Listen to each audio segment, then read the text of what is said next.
Friends, आज के video में डायमेंशंस क्या है समझेंगे और डिफरेंट फिजिकल क्वांटिटीज़ का डायमेंशन निकालना सीखेंगे।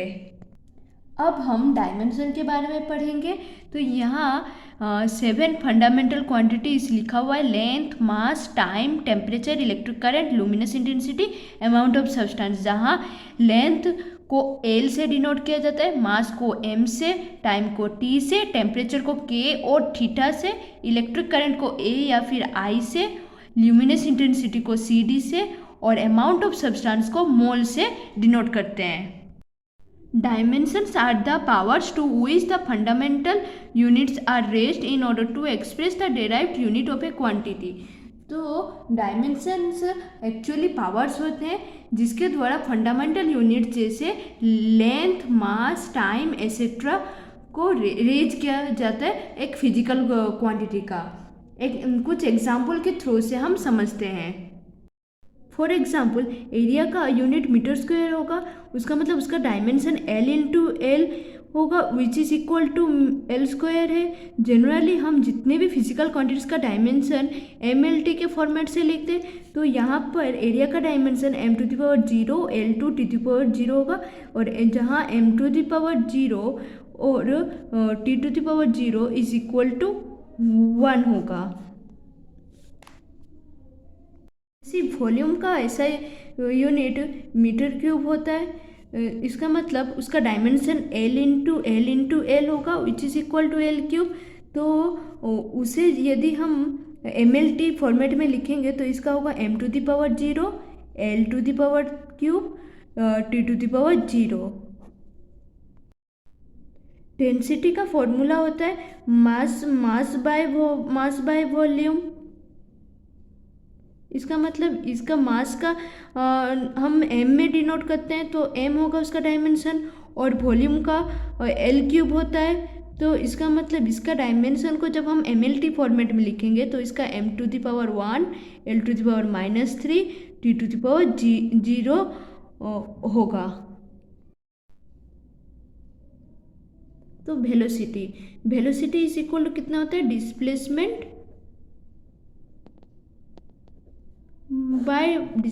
By time.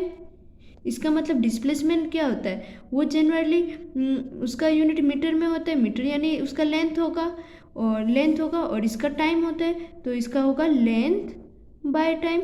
उसका मतलब जब उसे इसका वेलोसिटी का डायमेंशन हम MLT फॉर्मेट में लिखेंगे तो इसका होगा which is equal to m⁻0 L⁻1 T⁻⁻1। Acceleration का फॉर्मूला होता है change in velocity by time which is उसका चेंज इन वेलोसिटी का क्या डायमेंशन होता है। तो पहले ही हम करके है तो उसका होता है L T⁻⁻, और टाइम का डायमेंशन T होगा तो which is equal to L T⁻2 which is equal to m⁻0 L T⁻2। अब आप सब वीडियो पॉज करके फोर्स का डायमेंशन निकालें, उसके बाद सॉल्यूशन को अब देखना। जैसे कि आप सबको पता है कि force is equal to mass into acceleration होता है। तो मास का डायमेंशन m होगा और एक्सेलरेशन का डायमेंशन L⁻2 होगा which is equal to m L⁻2 और m⁻1 L⁻1 T⁻2। फोर्स का डायमेंशन हम यूनिट से भी निकाल सकते हैं। जैसे कि फोर्स का यूनिट है kg मीटर पर सेकेंड स्क्वायर। तो यहाँ kg का डायमेंशन m होगा, मीटर यानी उसका L होगा और s मतलब इसका T⁻2 होगा which is equal to m⁻1 L⁻1 T⁻2।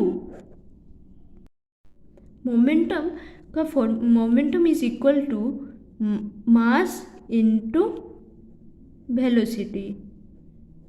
तो मास का डायमेंशन m होता है और वेलोसिटी का l t minus one T to the power minus one, तो which is equal to m1 l1 T to the power minus one.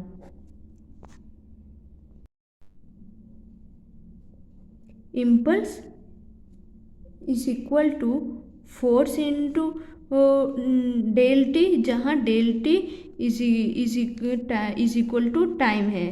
तो इसे पहले आप पोज करके खुद डायमेंशन निकालिए, उसके बाद सोल्यूशन को आप देखना। जैसे कि आप फोर्स का डायमेंशन तो जानती हो कि m l t minus T to the minus two into T का टाइम का डायमेंशन t होगा, तो which is equal to m to the power one l to the power one t to the power minus one. और आपको force और work का dimension को याद रखना है।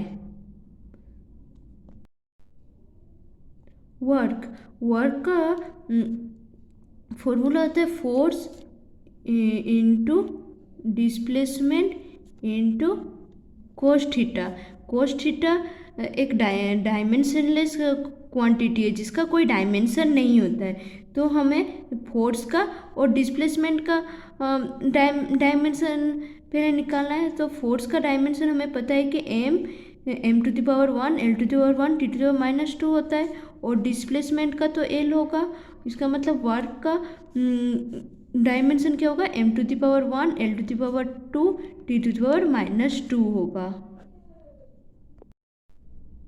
Power is equal to work by time.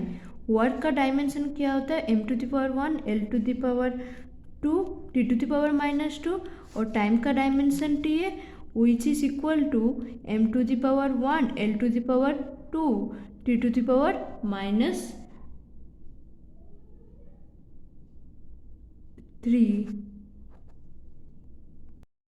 Energy का unit joule होता है और वर्क का यूनिट भी जूल होता है, तो इसका मतलब एनर्जी का डायमेंशन वर्क के डायमेंशन के साथ सेम होगा, तो उसका dimension m to the power one l to the power two t to the power minus two होगा।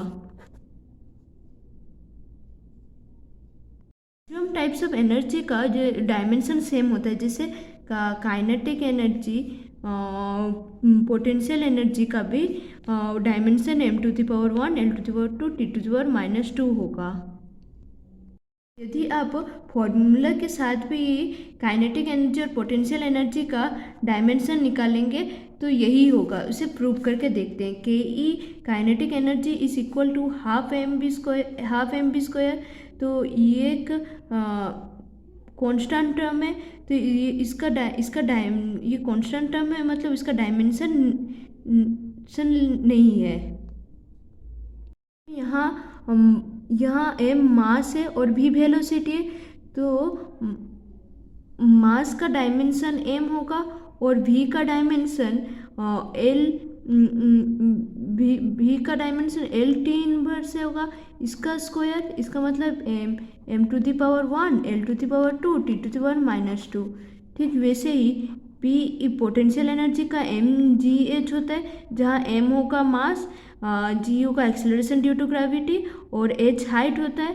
तो यहाँ मास का डायमेंशन m होगा, एक्सेलरेशन ड्यू टू ग्रेविटी का होगा l t to minus two और h का होगा l, तो इसका भी डायमेंशन होगा m l to the power two t to the power minus two. बाकी फिजिकल क्वांटिटीज़ का पिक्चर आपको वीडियो के एंड में शेयर किया जाएगा। इन सब फिजिकल क्वांटिटीज़ का डायमेंशन और फॉर्मूला आप सबको प्रैक्टिस करना है। बिना फॉर्मूला के आप डायमेंशंस नहीं निकाल पाएंगे, और यदि कोई भी फिजिकल क्वांटिटी का डायमेंशन निकालने में तकलीफ हो तो फिर कमेंट करना, नेक्स्ट वीडियो में उन फिजिकल क्वांटिटीज़ का डायमेंशन निकालेंगे। Classification of physical quantity. तो फिजिकल क्वांटिटी 4 टाइप्स में कैटेगराइज्ड हुआ है। डायमेंशनलेस कंस्टेंट्स, यानी ऐसे कंस्टेंट्स जिसका डायमेंशन नहीं होता है, जैसे कि 1, 2, 3, पाई एक्सेट्रा। डायमेंशनलेस वेरिएबल, यानी ऐसा वेरिएबल जिसका डायमेंशन नहीं है, for example angle theta, specific gravity, strain etcetera. Dimensional constants, यानी ऐसा कंस्टेंट जिसका डायमेंशन है, for example universal gravitational constant, Planck's constant etcetera. Dimensional variable मतलब ऐसा वेरिएबल जिसका डायमेंशन है, जैसे कि velocity, force, acceleration, work etcetera.